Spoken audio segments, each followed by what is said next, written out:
Maganda rin gabi. Kamusta kayo, Collegiate Awakans? Welcome back po dito sa Gandara SRU ni YouTube channel. At ang mainit natin pag-uusapan para sa gabing ito ay patungkol po sa kalaban ng Itbulaga ng TVJ. Walang iba kundi ang taping at tahanang pinakamasaya sa noontime show. So, syempre, dalawang labanan yan. Show to show and producer to producer. Charis. Anyway, eto na nga po ang latest chika. Tape Inc. official Facebook page, binura na. Nako po, paano na ang tahanang pinakamasaya nito ngayon na mukhang talagang goodbye na ngayon sa ere. Eto na kaya ang karmang tinatawag, Collegiate Awakans? Hindi pa man po nila na ipapanalo sa korte ang laban, talong-talo na po agad sila ngayon sa taong bayan dahil taong bayan mismo ang naglaglag sa kanila. So kahit siguro ipaglaban nila ang titulong Itbulaga kung ayaw sa kanila ng taong bayan, wala pong mangyayari. Ang Itbulaga mababaon lang, Collegiate Awakans, dahil never naman po susuportahan ng mga tao ang kanilang programa kung Tape Inc. lang din ang gagamit ng titulo. Kahit nga po nung gamit nila ang title na Itbulaga, hindi po sila manalo sa TVJ. Siguro nung minsan nakatiyamba po sila, Collegiate Awakans, dahil sa problema sa signal, pero taob pa rin po sila ng original ng TVJ. Kahit po ito ay E80 lang ang gamit noon, kahit bagong tayo lang po ang production ng TVJ, kahit kukonti lamang po sila ang legit Awakans, maliit ng kanilang studio, di po ba ang dami ding struggles ng TVJ kung saan ay para silang nag-back to zero? I mean, yung lighting, yung sound effect, talagang grabe yung pinagdaanan ng TVJ. Back to zero talaga sila nung umalis sila sa Tape Inc. Pero nananatili na sila po ngayon ang matatag. Kasi kahit siguro sa ilalim lang po ng puno sila mag-live araw-araw ang Itbulaga ng TVJ, so suportahan po ng taong bayan kahit wala pong kagamitan. Pero ang Tape Inc. binuhos na po na nila ang lahat. Gastos, papremyo, pero walay nga pa rin until now. So, fluff na nga po sila nung nasa kanila pa ang Itbulaga, lalo na nung nawala ito sa kanila.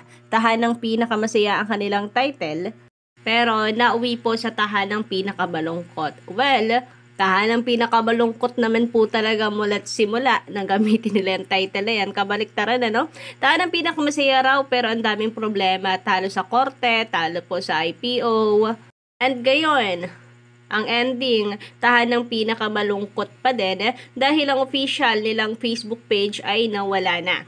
And yung speech ni Yorme Isko and Paulo kanina, talagang pang last day na ng tahanang pinakamasaya.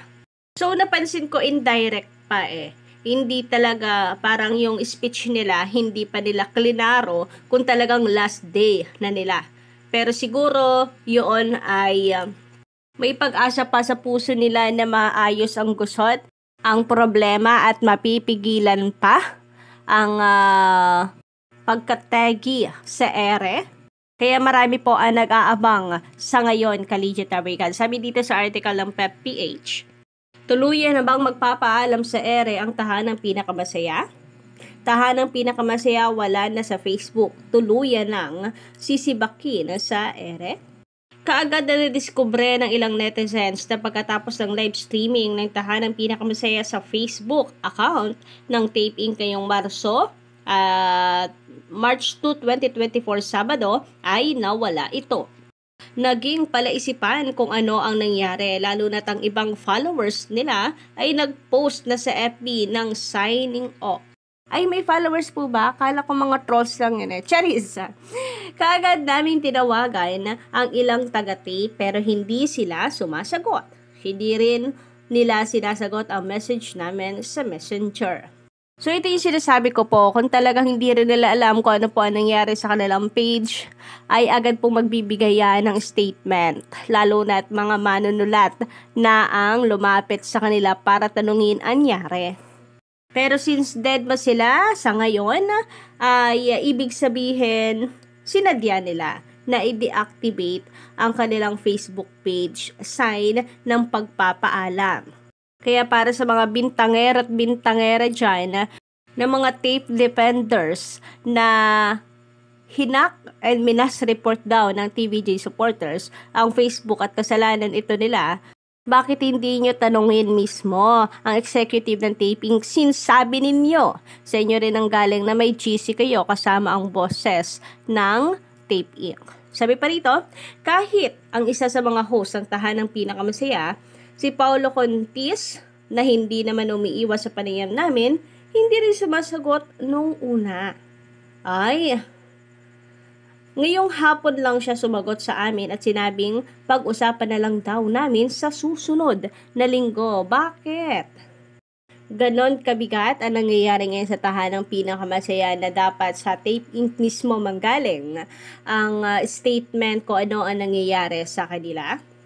So, for sure, confirmed the last day na nila at wala ng TP sa susunod na linggo. So, ano po kayong papalit? TikTok lock? Yan ang inaasahan po ng marami sa ngayon since nitong mga nakaraang buwan nga, talagang ramdam ng mga netizen na pinapalakas ng GMA7 ang TikTok lock.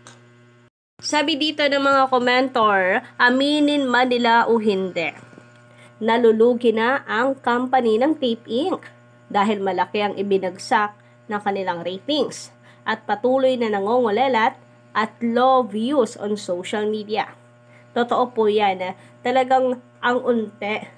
Kahit pa paano na may tulong sana ang views sa social media, pambayad sana sa mga empleyado nila. No? Pero maging sa social media, wala silang views wala silang viewers So paano po yun makakatulong sa gastusin sa expenses? Ang balita, may chika po isang programa daw na nagbaba na ng TV ad rates. So, dumami man ang kanilang commercial, maliit lang din po ang halaga noon. Tape Inc. na kaya ito ang Tahanang Pinakamasaya na ba ang programang ito? Na kung saan stress na nga daw ang producer? Anyway, sabi pa dito, basta, yes to TikTok lock. Take over on GMA7 noon time. So, mas pabor sa kanilang TikTok lock, no? At least, ito po ay sariling noon time show na ng GMA7 kung sakasakali. And, ngayon pa lamang inaasahan na po ng marami na TikTok lock na ang mapapanood sa Lunes. So, mukhang hindi na ayos ang taping kang problema. Mukhang ang pangarap na guesting na Alden Richards sa Tahanang Pinakamasaya hindi na matutuloy. Grabe nga naman talaga, no? Napakabait pa rin ni God kay Alden. Sinave niya yung career ni Alden para hindi tuluyang masira ang pangalan ni Alden Richards na matagal niyang iningatan talaga naman. Sabi pa dito sa komento ng netizens, baka pagpilitan na lang yung baka pagpapalitin na lang yung TikTok lock at TP. Pwede naman yung TP nila na lang ang sa 11 AM. Tama na sa kanila. Yung 1 hour lang. Wala naman silang masyadong magandang segments. Yung G sa Gedli, pwede pa. Kulang na yan sa budget. Miski utang ng mga halos-hos na nagkakamkam parang titulo ng iba, mga kura. So, buti nga, umay na mukha niyang Paulo Contis na yan. So, about dito, magpalit na lang daw yung dalawa, no? Ang TikTok lock na lang ang noon time. Kung gusto pa rin magpatuloy ng Tape Inc., di kanila na lamang yung 11 AM slot. Yun nga lang, 1 hour lang po ang kanilang magiging oras. So, nangangamoy maraming host ang matatanggal and empleyado for sure. Nakakalungkot isipin pero ganun talaga.